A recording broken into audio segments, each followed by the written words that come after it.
Digitizing processes on your construction and real estate projects can save hours each week, keeping projects on time and on budget. The first step to managing a project digitally with PlanRadar is to determine what types of information you want to collect and track.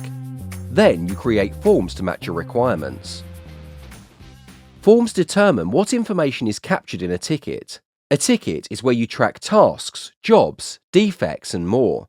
You can pin them directly on your plans. Let's get started creating a form. First, navigate to Forms and List in your left-hand navigation bar. Click Create a new form to get started.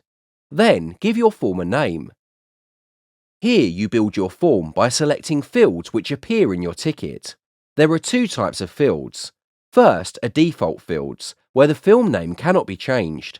This includes a title field, a status field to set the task as open, in progress, resolved or closed, a priority field which can be high, normal or low, progress, a slider bar to track how far along the task is to completion, an assignee, someone you'll delegate the task to complete, a receiver, which acts as a CC function to keep certain team members informed about the ticket, and finally, a due date.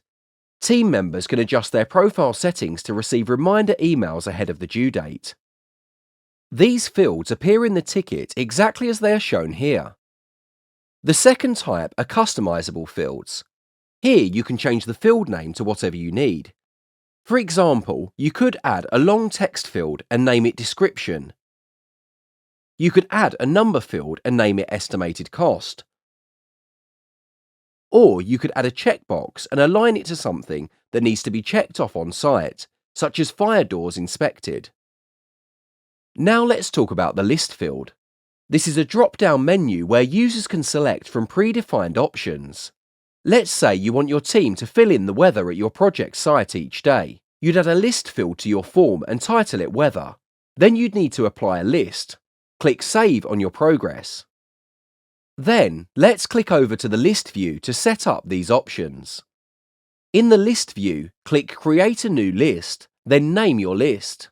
Then you can add your options. We'll add sun, rain, wind, snow, thunderstorms. These lists can be as long as you need. For long lists, you can import from an Excel file. When you've got your options ready, click Save and Close. Now click back to the form view and reopen your form. Once you have all fields in your form, you can preview how it will look within your tickets. If you decide you'd like to move fields into a different order, just grab the lines on the right or left-hand sides and drag and drop to where you'd like fields placed. Finally, you can choose to enable certain capabilities within the form. Media allows you to add photos, videos and audio files to your ticket. Plan Position will show the location on the plan within the ticket. Comments activates the chat function so you can collaborate on a ticket with your team. Repeat lets you schedule the due date for multiple occasions. And Store Geolocation aligns your ticket to GPS coordinates. Once your form has been created, you need to add it to your project. To do this, go to Projects.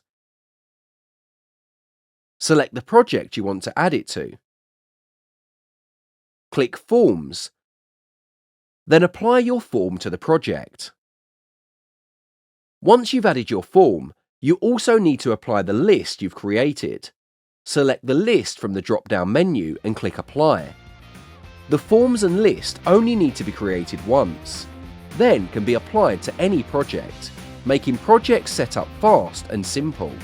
Creating custom forms is an important step in the digitization of construction and real estate projects. It ensures your teams are capturing only the correct information, keeping everything streamlined and saving time on site.